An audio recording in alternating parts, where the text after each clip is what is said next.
जय हिंद फ्रेंड्स, स्वागत है आपका एक नई वीडियो में। ये एटलस सीरीज का तीसरा वीडियो है हमारा।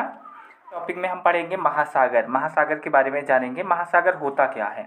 तो चूँकि आपको पता होगा कि हमारे जो पूरी वर्ल्ड है, जो वर्ल्ड का मैप है, उस पर 70% लगभग 70% वाटर है। तो 70% जो वाटर का क्षेत्र है, जो जलीय क्षेत्र है, उसको समझने के लिए कुछ हिस्सों में, अलग अलग हिस्सों में बांटा गया है, अलग अलग भागों में बांटा गया है। उन्हीं भागों को हम महासागर कहते हैं। इसको अगर दूसरी डिफिनेशन अगर इसकी देखी जाए तो पृथ्वी का जो जलीय क्षेत्र है पूरा, उसको विभिन्न भागों में बांटा गया, उन्हीं को महासागर कहते हैं। मतलब पृथ्वी पर एक बड़े जलीय क्षेत्र को महासागर कहते हैं। मुख्यतः अगर देखा जाए तो जो हमारे मैप पे महासागर हैं वर्ल्ड पे, वो मुख्यतः 4 महासागर हैं। 4 महासागर कौन कौन से हैं देखिए। सबसे पहला जो महासागर है वो प्रशांत महासागर है। दूसरा महासागर अटलांटिक महासागर है। तीसरा हिंद है और चौथा आर्कटिक महासागर है। ये 4 प्रमुख महासागर हैं। महासागर की इमेज को हम दिखा देते हैं, आपको अच्छे से समझ में आएगा, फिर वहाँ पे बताते हैं।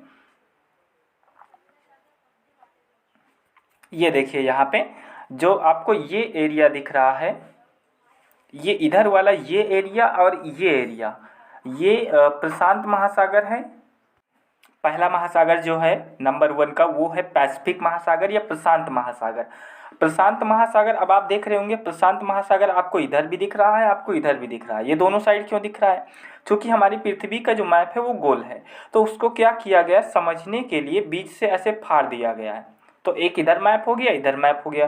तो जैसे हमारा हाथ होता है, तो हम दोनों हथेलियों को जब बंद रखते हैं तो दोनों तरफ की उंगलियां पास में होती, लेकिन अगर हम हथेली को खोल दें तो एक उंगली अलग हो जाती है, एक उंगली अलग हो जाती है। उसी प्रकार से पैसिफिक ओशियन है, ये अलग अलग दिखाई दे रहा है। इसको दूसरी इमेज में हम समझाते हैं, अभी समझ में आ जाएगा आपको।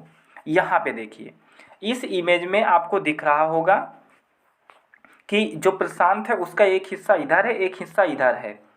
यहाँ पे बीच में ऑस्ट्रेलिया, ये उत्तरी अमेरिका है, ये दक्षिणी अमेरिका है, और ये इधर ऑस्ट्रेलिया। अब दूसरी इमेज देखिए, दूसरे एंगल से, इस एंगल से देखिए। इस एंगल में आपको उत्तरी अमेरिका दिख रहा होगा, दक्षिणी अमेरिका दिख रहा होगा, इधर ऑस्ट्रेलिया दिख रहा होगा।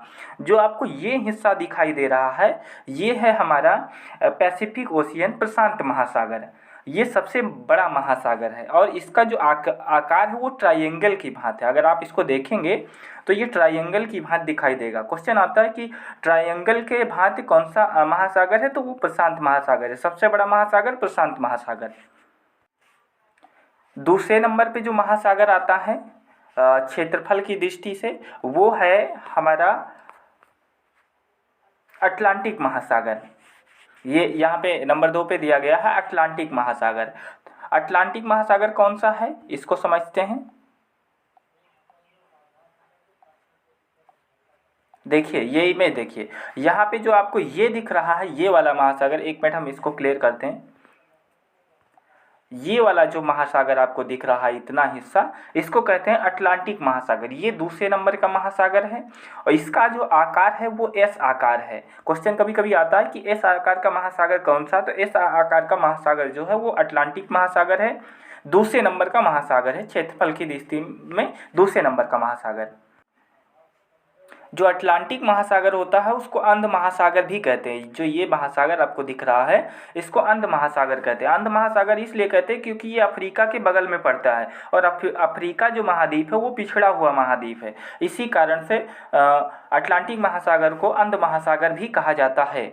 आगे समझते हैं। तीसरे नंबर को जो महासागर है, थर्ड नंबर पे अगर जो महासागर आता है वो है अपना इंडियन ओशियन, हिंद महासागर। ये जो यहाँ पे आपको दिख रहा है, ये हिंद महासागर है। ये क्राइटेरिया जो आपको इतना दिख रहा है, यहाँ से ये, इसको कहते हैं हिंद महासागर।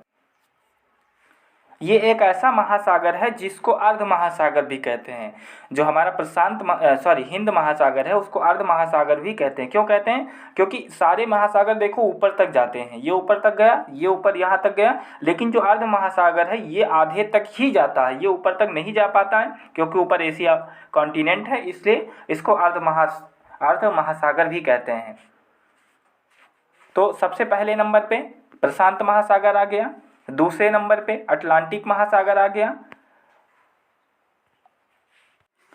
और तीसरे नंबर पे अपना जो है वो इंडियन ओशियन आ गया, हिंद महासागर आ गया। चौथे नंबर का जो महासागर है उसको कहते हैं आर्कटिक महासागर। आपको दिख रहा होगा सबसे ऊपर ये जो क्षेत्र आपको दिख रहा है इतना, इसको कहते हैं आर्कटिक महासागर। ये चौथे नंबर का महासागर। इमेज में आपको गलत थोड़ा सा दिया गया है तो उस पर मत जाइएगा, हम जैसे बता रहे हो वैसे समझिए। ये चौथे नंबर का, पहले नंबर पे ये हो गया अपना प्रशांत महासागर, ये इधर भी है, ये इधर भी है। दूसरे नंबर पे अटलांटिक महासागर, तीसरे नंबर पे अपना इंडियन ओशियन हिंद महासागर, और चौथे नंबर पे आर्कटिक महासागर है। ये जो ऊपर आपको दिख रहा है ये आर्कटिक महासागर है। आर्कटिक महासागर जो है ये उत्तरी ध्रुव की तरफ पाया जाता है। इसको छुपा हुआ महासागर भी कहते हैं। क्यों कहते हैं छुपा हुआ महासागर? क्योंकि इसका ज़्यादातर जो हिस्सा है ये ऊपर छुपा रहता है, ये बर्फ से ढका रहता है, इसलिए इसको हम छुपा हुआ महासागर भी कहते हैं। आर्कटिक महासागर, छुपा हुआ महासागर। तो चार प्रमुख महासागर हो गए। यूपीएससी वगैरह के जो क्वेश्चन आते हैं उसमें 4 ही महासागर पूछे जाते हैं, 4 ही माने जाते हैं। लेकिन अदर एग्जाम जो होते हैं उसमें 5 महासागर माने जाते हैं। वो कैसे, वो भी समझिए। आपको क्लियर हो गई यहाँ पे 4 प्रमुख महासागर कौन कौन से होते हैं, वो हमने आपको समझा दिया यहाँ पे। सबसे पहला प्रशांत महासागर, दूसरे पे अटलांटिक महासागर, तीसरे पे हिंद महासागर और चौथे पे आर्कटिक महासागर। जो 5वें नंबर का महासागर होता है उसको कहते हैं दक्षिणी महासागर या साउदर्न ओशियन। साउदर्न ओशियन क्या होता है उसको हम अभी इमेज में आपको समझाते हैं। 5वें नंबर का महासागर दक्षिणी महासागर होता है। देखिए 5वें नंबर का महासागर कौन सा है।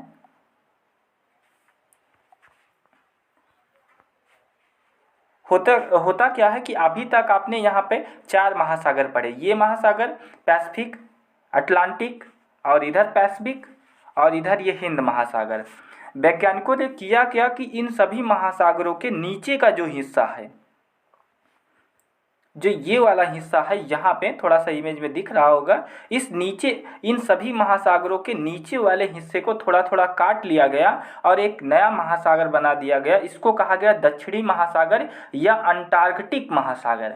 कौन सा? दक्षिणी महासागर या अंटार्कटिक महासागर, जो कि दक्षिणी ध्रुव की तरफ है। इस महासागर को 5वें नंबर का महासागर कहते हैं, दक्षिणी महासागर या अंटार्कटिक महासागर। अच्छा, कुछ बुक में क्या होता है कि आपको 7 महासागर दिखाए जाते हैं। अब 7 महासागर कैसे होते हैं उसको भी हम समझा देते हैं आपको। एक मिनट इसको क्लियर करते हैं। सबसे पहला महासागर ही हो गया पैसिफिक ओशियन, प्रशांत महासागर। दूसरा अटलांटिक ओशियन। तीसरा इंडियन ओशियन, हिंद महासागर। और चौथा यहाँ पे आर्कटिक महासागर। 4 महासागर हो गए। 5वां महासागर अंटार्कटिक महासागर। अब क्या हुआ कि वैज्ञानिकों ने क्या किया कि जो ये प्रशांत महासागर है अपना पूरा, इसको इन्होंने 2 भागों में तोड़ दिया। इधर ऐसे तोड़ दिया तो ये हो गया उत्तरी प्रशांत, ये हो गया दक्षिणी प्रशांत। तो एक नया बना यहाँ पे। यहाँ पे भी इन्होंने क्या किया, जो आर्कटिक था इसको 2 भागों में तोड़ दिया, उत्तरी आर्कटिक और दक्षिणी आर्कटिक। तो अभी तक 5 थे हमारे पास। एक इसका नया जन्म हुआ, इसका नया जन्म हुआ, तो 5 और 1 6, 1 7। तो इस तरीके से आपको महासागर समझ में आ गया होगा कि महासागर कितने होते हैं। मुख्यतः 4 महासागर होते हैं और कुछ एग्जामों में 5 पूछा जाता है महासागर जो नॉर्मल एग्जाम होते हैं। और कहते हैं 7 समंदर होते हैं। तो 7 किस प्रकार से होते हैं वो भी हमने आपको समझा दिया यहाँ पे। चलिए आगे समझते हैं कि द्वीप या आइलैंड क्या होता है। पृथ्वी पर जमीन के एक छोटे हिस्से को आइलैंड कहते हैं। जैसे कि ये समुद्र है, मान लीजिए समुद्र में अगर बीच में कोई छोटा हिस्सा जमीन का है तो उसको हम आइलैंड कहते हैं। पृथ्वी पे अगर बड़ा क्षेत्र है जमीन का तो उसको द्वीप कहेंगे, और छोटा हिस्सा है, बड़ा हिस्सा है तो महाद्वीप कहेंगे, छोटा हिस्सा है तो उसको द्वीप कहेंगे। जैसे एशिया ये महाद्वीप है, अफ्रीका ये महाद्वीप है, और जैसे भारत के पास में लक्षद्वीप, कोको आइलैंड, डिगोगासिया आइलैंड, ये सब छोटे छोटे द्वीप हैं। तो ज़मीन का बड़ा हिस्सा, समुद्र के बीच में ज़मीन का बड़ा हिस्सा महाद्वीप, छोटा हिस्सा द्वीप। तो महाद्वीप और द्वीप दोनों चीज़ क्लियर हो गए। आगे समझते हैं कि प्रायद्वीप और अंतर्द्वीप क्या होता है। तो आपने देखा होगा कि जो हमारा इंडिया है उसका जो नीचे का दक्षिणी हिस्सा है वो ऐसे है, ऐसे है। तो इसके इधर जल है और इधर जल है। तो जमीन का वो हिस्सा जो तीन तरफ से जल से घिरा रहता है, जमीन का वो बड़ा हिस्सा, वो बड़ा क्षेत्रफल जो तीन तरफ से जल से घिरा रहता है, उसको हम प्रायद्वीप कहते हैं। जैसे इंडिया जो है, भारत जो है, वो एक प्रायद्वीप है, एक पेनिनसुला है। ये क्या है? ये एक प्रायद्वीप है। और जमीन का वो छोटा हिस्सा, पतला सकरा हिस्सा जो से घिरा रहता है, उसको हम अंतरीप कहते हैं। जैसे आपने कई देश देखे होंगे जिनका जो हिस्सा होता है पतला, कोई हिस्सा, जैसे ये हिस्सा है, कोई देश है, इसका ये हिस्सा जो है वो इतना निकला हुआ, तो ये क्या क्या कहलाएगा? ये अंतरीप कहलाएगा। मतलब कि जमीन का वो हिस्सा, वो पतला हिस्सा जो तीन तरफ से जल से घिरा हुआ होता है, उसको अंतरीप कहते हैं। जैसे ये मान लीजिए कोई देश है, उसका ये क्षेत्र है छोटा सा, ये पतला हिस्सा, तो इसको अंतरीप कहेंगे। अगर बड़ा हिस्सा है ऐसे, तो उसको प्रायद्वीप कहेंगे। आशा करते हैं आपको इतनी जानकारी समझ में आई होगी और अच्छी लगी होगी। अगर समझ में आया है तो एक लाइक कीजिए, अगर नए हैं तो चैनल को सब्सक्राइब कीजिए और इंतज़ार कीजिए नेक्स्ट वीडियो का। जल्द ही नेक्स्ट वीडियो आएगा। तब तक के लिए जय हिंद, जय भारत।